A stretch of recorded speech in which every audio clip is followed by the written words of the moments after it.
girl shit. And if the beat live, you know Lil Juke made it. Body yaddy yaddy yaddy yaddy yaddy yaddy yaddy yaddy yaddy yaddy yaddy yaddy yaddy yaddy. Body yaddy yaddy yaddy yaddy yaddy yaddy yaddy yaddy yaddy yaddy yaddy yaddy yaddy yaddy. Body crazy, curvy, wavy, big titties, little waist. Body crazy, curvy, wavy, big titties, little waist. Body yaddy yaddy yaddy yaddy yaddy yaddy yaddy yaddy yaddy yaddy yaddy yaddy yaddy. Look at how I bodied that, ate it up and gave it back. Yeah, you look good, but they still wanna know we're making it. Saucy like a barbecue, but you won't get your baby back. Welcome, everybody. Welcome back to a special edition of the Pretty Plus Size and Powerful podcast. It is me, Aziza, aka the Human Universe, aka your favorite fat girl. And welcome to podcast pop up. We have a very special guest with us today. In honor of Women's History Month and International Women's Day, we're going to do this series all month long. And we are speaking with a beautiful woman here on the screen with you. Introduce yourself. How you guys doing? My name is Regina Williams. I am a special education teacher. I've been a special education teacher certified for over 15 years now. And I currently have my master's in curriculum and instruction, and I'm currently working on my doctorate in organizational leadership, focusing on special ed. So I'm just excited to have the opportunity to be able to speak with some people and hopefully help them in education, because I believe advocacy is the key. I love that. I'm definitely excited to have you here. So why don't we go ahead and jump right in? Let's learn a little bit more about you. What made you choose this path of special education? Surprisingly, I had a alternative route. I actually didn't go to school for education. I went to school for nursing, and God bless my grandmother's soul, I told her my junior year of clinicals that I didn't want to be a nurse anymore. And she was like, what? And I'm like, I don't know, Grandma, I'm not feeling it. I shake when I give shots. Weirdly enough, I can do a lot of the things I learned now. But however, because of that, I continue working as a CNA. Okay. And through that, I was connected through schools, and I started working as an HCA in the schools at Fritchie. And I was in a self-contained class. I ended up working in for like 3 years. I had actually already finished my degree. So I'm going to go back for a second. When I finished my degree, I came back. By that time, I had a child. I think I was on my way to my second one. And they were like, you got 3 options, because I could not pass stats. They wouldn't give me an appeal in stats. And you need stats to finish school in nursing. So because of that, I had to kind of choose something so I could get out of school. I had 3 options. My options were education, English, and economics. And I'm like, economics is boring. When I went to school in Oshkosh, I actually started school in Oshkosh and I finished at UWM. They had been trying to get me to be an English major, but I was like, that's boring. However, I'm an avid advocate of reading, and like I love strong reading, and I do believe it's important. It just wasn't my thing. So I ended up going with education and focusing on community ed. But I wasn't working in that area. So fast forward back to when I was a CNA, working as a HCA in the schools. And once I'd been there some years, the teacher saw me interacting, and she's like, wow, Miss Williams, you're really good. She said, would you ever consider working for NPS? And I was like, I don't know. And she was like, well, I noticed you work a lot of jobs. Do you have a degree? And I told her I had a bachelor degree. And she was like, you never told me you had a degree. I said, you never asked me. So she was like, I'm going to get you involved in this program. She actually helped me sign up for MTech and wrote me my recommendation letter. And I became a teacher that fall. And I've been teaching for almost 15 years now. So that's my route there. Somewhere in the process of doing things, I also decided it was important for me to kind of grow a little bit. So I got my master's degree in curriculum instruction. I did that online through University of Phoenix. Okay. And then after a few years, I was at a really strong school named Beam. Something kind of told me I needed to grow a little bit educationally if I wanted to touch people the way I wanted to touch them. And shortly after, I started my doctorate, and I've been bouncing into that for about 3-4 years now, minus the time that I took off for some things. And I'm excited to see what that can do for the community. Wow, that is amazing. I love Black women. Listen, I gotta give you your praises while also giving praises to Black women, because we will do, like, of course, Black women are always, or have been for the longest, the most educated group of people in the United States. I love when we follow our passions, when we follow our callings, even though it may seem like a roundabout way. Like, I love that you're exactly where where you want to be, where you should be, following your purpose. Um, Appreciate that. for those of us who may not know, what would consider, or what is considered special education in the schools that you work with? Now, generally, we kind of have this physical view of special education. And I think, unfortunately, our communities know a little bit better about some of the other areas. But generally, what you see is there the physical needs for special education, and then they're like more what we call the mental needs for special education. But we always want to make sure, and I'll definitely clarify that at a later time, that we don't assume that because a person has a physical deformity or a physical handicap, that that means they need special education. A lot of times, special education is assumed to be more of like the Down syndrome type of students, but over the years, it's evolved into being something that affects students that have what we call invisible diseases or invisible afflictions. Okay. Affected by, say, dyslexia, where we didn't Oh, notice it for several years and we're wondering why they're not picking up certain things, and we see it in their writing and how they're expressing. Um, some children have a processing disorder. You could read something to them all day, and the way they're able to express what they heard is either not associated to what they actually heard, or the way they express it is coming out a funny way because of how their brain expresses what it hears. And that's just a small part of like what we see, but it's a lot of what we see in public schools. So you'll have your physical kids, which may have issues physically, but there's nothing wrong with them. And they receive special ed from a way where they receive like physical assistance, but there's no educational issue, so their okay. IEP wouldn't be written the same. It's almost actually written as what's called a service plan or a 504, depending on the Okay. severity of what's going on. Okay. Because if academically they're not behind, they just may need a ramp for them to get in that classroom. But like every other student their age, they're able to keep up. And one of the main points in it in education plan is that you fill that gap for the student to be able to maintain pace with their regular education peers. And that's actually some of the language we use. So physical ailments, they kind of can be in a different box. We just want to keep in mind that just because it's physical doesn't mean it's special ed. Now we have people also who may be affected by Down syndrome, multiple sclerosis, and they also may not have the academic need. And they may have some small special education needs because they may need assistance, say, with going to the bathroom, your ADL, things like that.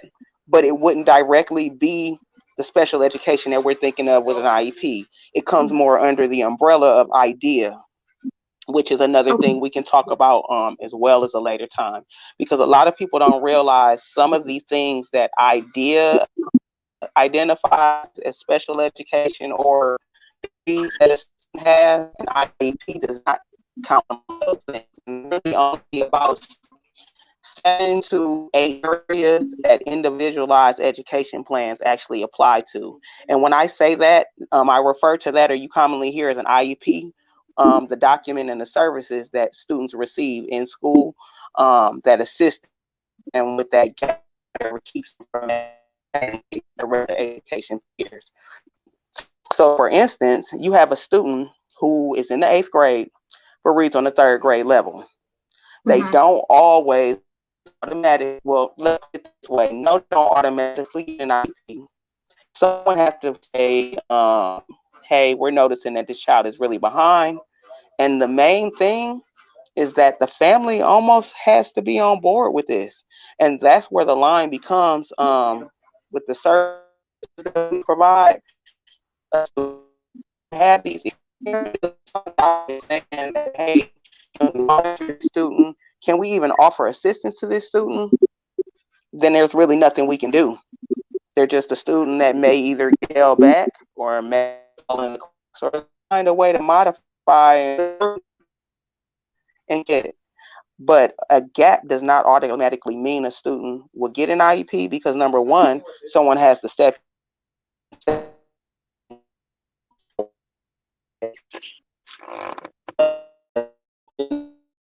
people assume that now if the educators and the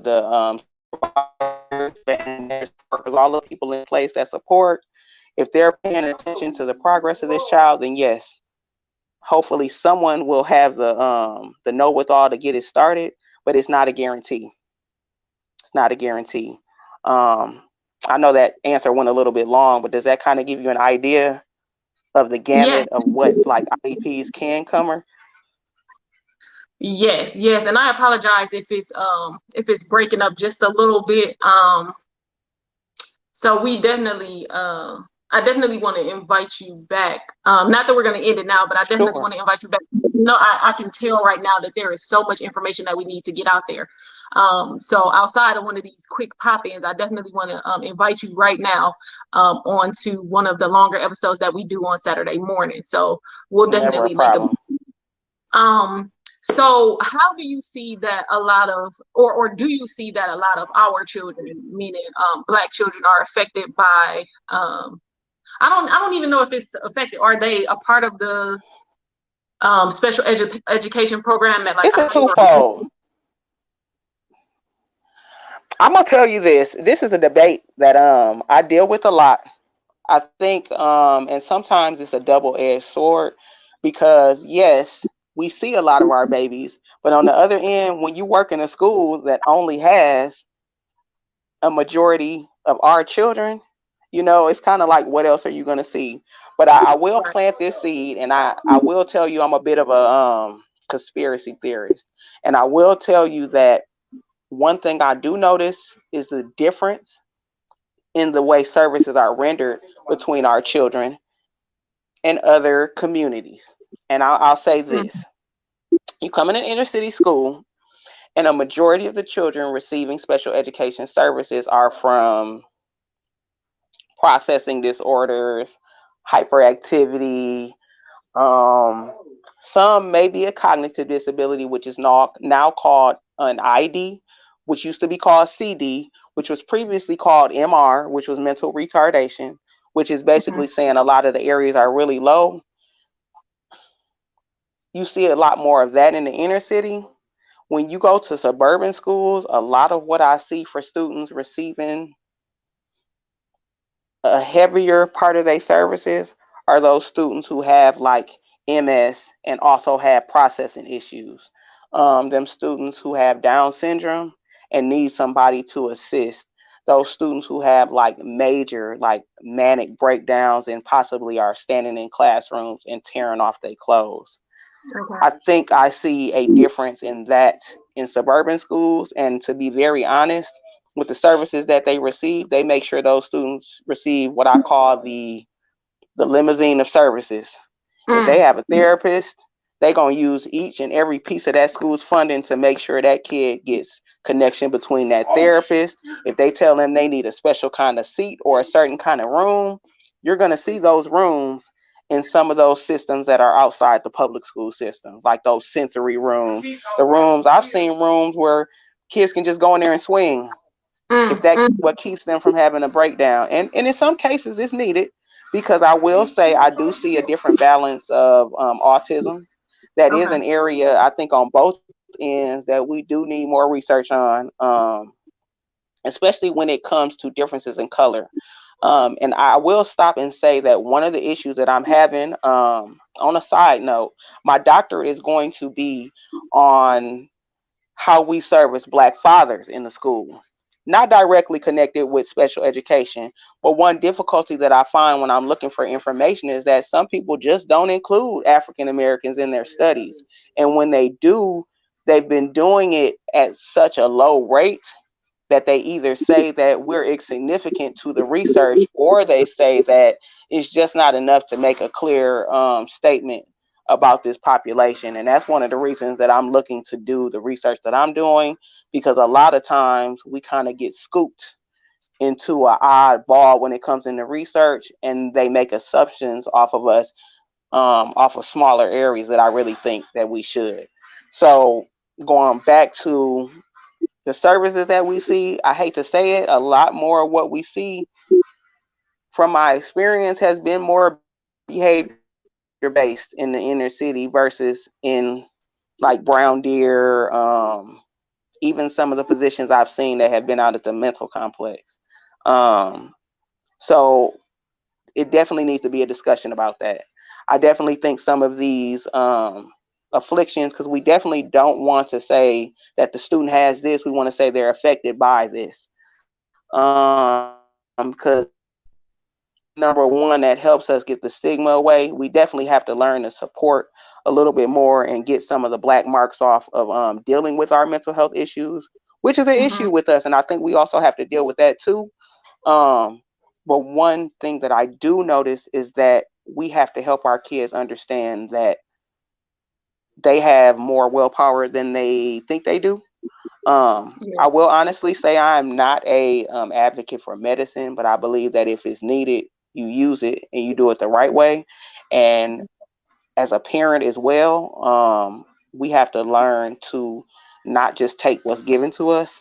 I advocate that a lot, even in my meetings. Here's a packet. I need you to read it, because this is what tells you how you can help your child. And if you do decide to go that way, because some of our students do need that. Because if we deal with it then we might not have the Dontry Hamiltons and some of the other gentlemen that are, so you know what I mean, having so much of that jumble in their brain that the only thing that keeps them comfortable is being outside in the tent. We got to deal with that early, but that comes from being there with your doctor. Don't just let your doctor give your child something and not write notes down, not pay attention to how it makes your child eat and go to the bathroom and sleep. And I know it's hard, but we have to be advocates for our children and everything. So, Yeah. if nothing else, if we're going to settle in these areas, we got to make sure we go the full gamut. We can't just take one thing and be like, okay, somebody's going to take care of that. And that's one major thing I see with the level of students that we deal with. A lot of these kids are getting these IEPs. Some of them are using some of the medicines that are suggested, but we don't have the follow through. And of Yeah. course, we also know it's the hidden thing of we don't really trust the medical community. You know what I mean? It kind of is what it is. We know Mm-hmm. Tuskegee. We know all of these things are things that cause fear in some of our communities, especially for those who don't have a doctor, a black doctor we can call that we say, hey, like, it's definitely a gap with that. And unfortunately, with all of these different issues, they're kind of coming to a head in the inner city. Because I can guarantee you, in a lot of these outside systems, people are advocating for their children. Yeah. And that's the one thing we have to do in the public system. We have to advocate for them. Yeah. And I definitely don't say any of this to say this is definitely how it is. I'm only speaking from what I've seen, and I'm Mm-hmm. speaking from working in the healthcare and on the elementary side. Because keep in mind, when I was preparing to be a nurse, I had been a CNA for years. I actually Mm-hmm. still practice as a CNA. I just let my federal certification go out right before COVID because I wasn't sure of the effects of COVID, and I didn't know if I wanted to be in facilities, going back and forth with a relative with dementia at home. However, I've had contact in both areas, and I think that's one of the benefits of my interaction education. A lot of people don't come from a healthcare standpoint, Yeah. seeing both sides. Okay. Okay. So Was there you said anything else in that question I needed to answer? no. I'm loving the information. You said a couple things that I wanted to touch on, but first I want to because my mom used to do some work where she helped parents who had students with special needs be more of the advocate of Okay. like you said, right?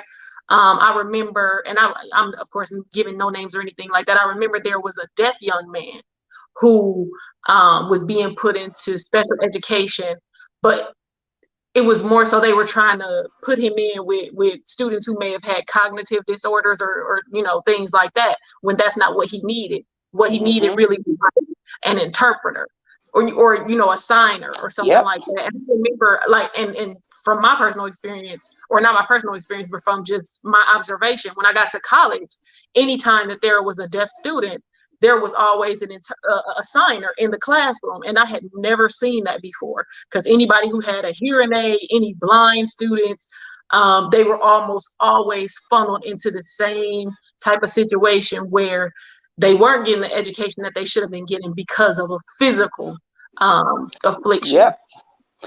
It's funny you say that, and that is actually the example that kind of tells us that we kind of do need to do some tweaking. But one thing that people have to realize is the IEP is a living document. When you write that document, or if you decide, I don't like to say the word decide, if a child has been evaluated and a team has decided that this child cannot function in education without those services, it's a living document. And what people don't realize is the purpose is eventually to get you off. You're like, if you don't have to, you shouldn't be needing an IEP your senior year if you started getting one your first year of school. If you got an IEP, and I caution that as well, that's why the laws changed. We had the laws change in SDD because the fact of the matter is a lot of kids don't even pop in education until around 7 or 8 or 9. So you're telling them they have something that affects them, that keeps them from learning for the next 12 years, when some of these kids don't even have interaction with education before they get in school. Some kids never hear the alphabet until they sit in a classroom. Every child is not like groomed, when in fact, your teacher, your family, they're supposed to be your first teachers, but a lot of us don't have. We just don't have the ability for that for a number of reasons. It doesn't have to be something bad. It might be your mom works all the time and they stay with your grandma, or your parents work all the time and they stay with a sibling, and your sibling might not really know what's going on. Or it could be something negative. So we have to meet kids where they're at. And you can't make a decision that a child can't learn at 3, 4, and 5. That's just ridiculous to me. So I'm so very glad that they changed the legislation on that to say that we kind of have to wait until somewhere around 9 to really see. But the one thing, like I said, we want to keep in mind is like advocacy. And if nothing else, just remember that it's not the end of the world. This program is supposed to work itself so that it teaches your child how to advocate for themselves, or it teaches you how you learn enough so that your family can advocate and you eventually can move along with the regular education environment. Now, unfortunately, some of our babies, they get stuck in the system, but the program is really written so that you review, and you push a child up until eventually they don't need you anymore. That's the ideal thing. I've had so many babies that I have been able to dismiss, but some get stuck. And then there's also another hidden issue with the issue of whether they receive services because they get that IEP. You don't want to talk about it much, but it pops up. If there's a case of an SSI thing, there have been cases when I was a supervisor where people got mad at us because we told them what their child could really do. That's an issue we probably want to table for another time too. But I've had a couple of my teachers get hollered at for that. And I've had it happen with myself, as a regular teacher. So another issue for later, but just keep in mind that it's a system. So in the case of the babies that actually hearing, deaf and hard of hearing is an actual area identified under IDEA as well as special education. But if there's a hearing thing, you actually get a hearing specialist assigned to you. Now, here's the catch. The hearing may not affect your education. You just may need that person to check in and make sure that you have the right equipment. That might not need an IEP. That may be a 504 or even a small service plan. However, if whatever caused you to be deaf also causes an academic issue, then you may have a heavier IEP. Like I know kids who just need speech services, Mhm. brilliant children, but if you ask them to read out loud, they will look at you like you told them to stab somebody, Yeah. and they won't do it. However, brilliant kids. So the speech person, and they have an IEP for this, just works with them to improve their speech. They'll work with the regular teachers and say, hey, what story are you reading? So when I'm working with them, we can talk and we can converse back and forth about this story, and it's more of a development thing. But keep in mind, the development is to get them to the point where they no longer need that service person and they can accommodate on their own. All we do is provide accommodations and modifications for things that children and families can't do on their own. And the goal eventually is to get them to do it well enough to where they don't need us and they're able to flow on with their peers. Because we know in every grade, the gamut goes really low to really high. There's no specific line to say what an ideal seventh grader is. There's no specific line to say what an ideal first grader is. We just have averages. And we know generally developmentally what they're supposed to be doing, but we have to get in room to grow. The IEP says they're nowhere near that, and we need to bring them closer. So, with that being said, just remember that the document is not just a document, it's a process. And Okay. families have to work it. They have to work it. If they don't work it, a kid stays in the same area and it helped nobody. When it Mm. works it, eventually we get that kid off. And like I said, I love when I can say, hey, baby, if you can get this done next year, I can dismiss you. And they go, I don't have to see you anymore. And it's like, well, you do have to see me. You know what I mean? But it's a good thing to say, hey, you don't need this anymore, Mhm. especially when they know they can move along strong enough without that label. And at the end of the day, graduating with that does put a little bit of a mark on you. You know what I Yeah. mean? So we want to get our babies out here with the least amount of dots on them as possible, because Mhm. that's something that can actually be found if you go back and look on their documents.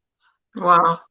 However, I do want to end by saying that it's not the end of the world. And if they do graduate with that, there are gamuts of programs out there that if they have a copy of that IEP when they graduate, they will help you in college.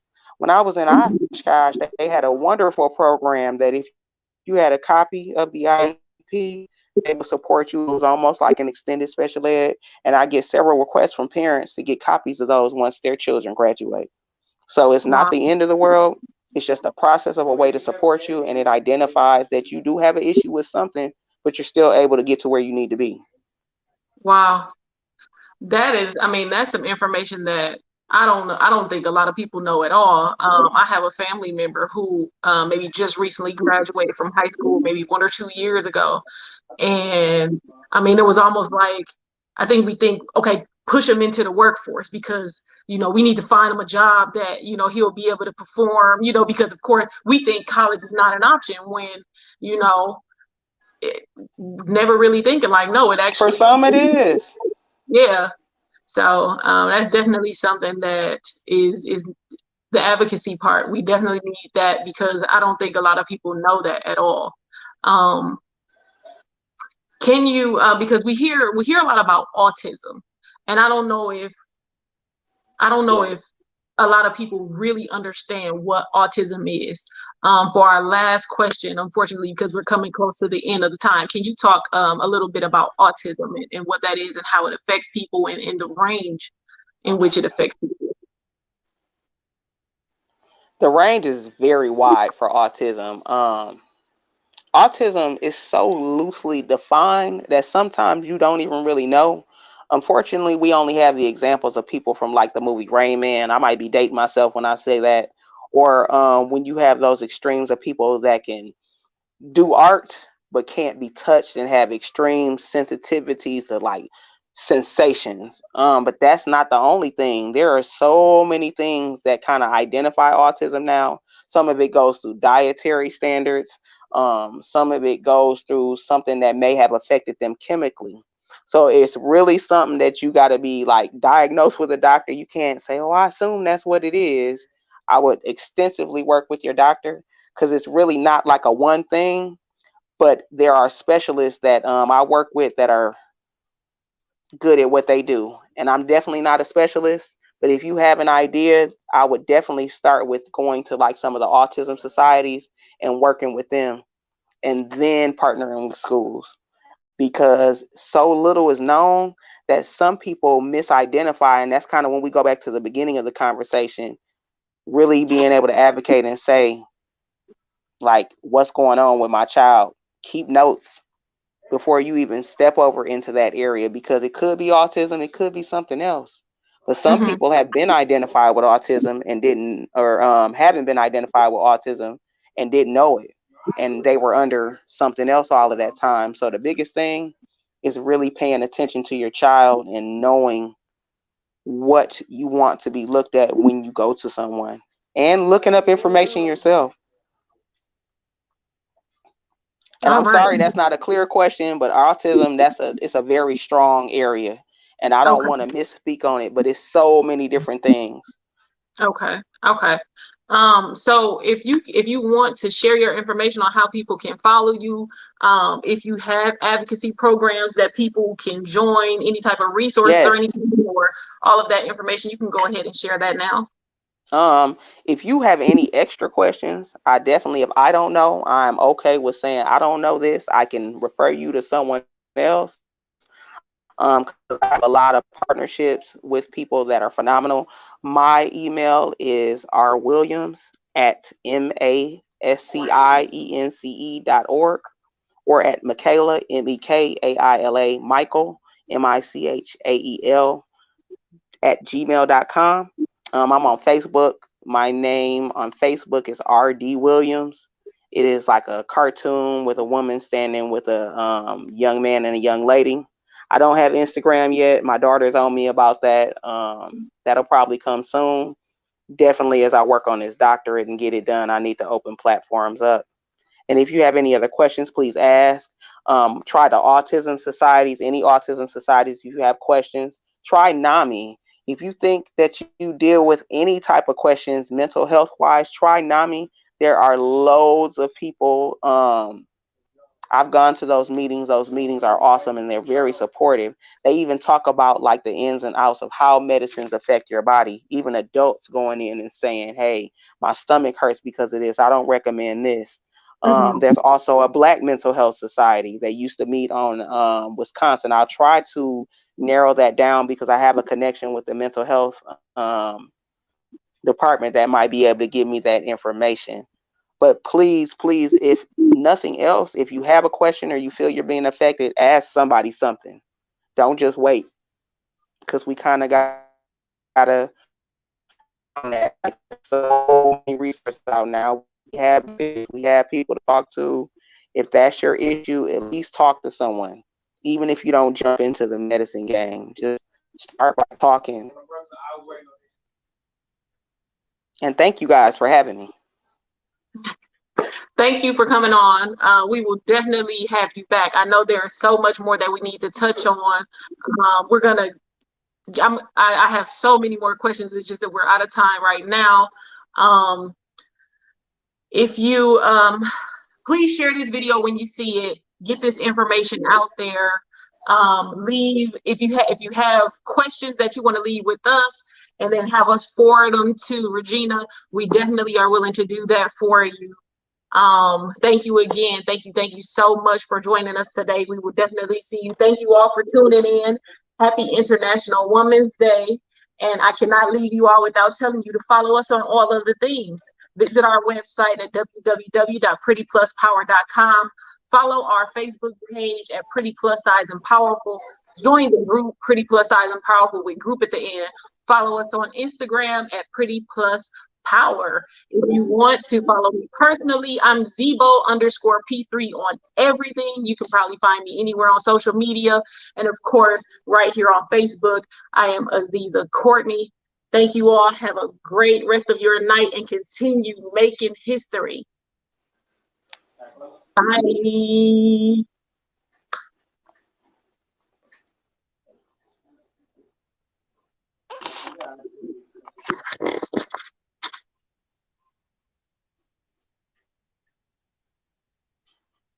Yeah, that's why I said I just didn't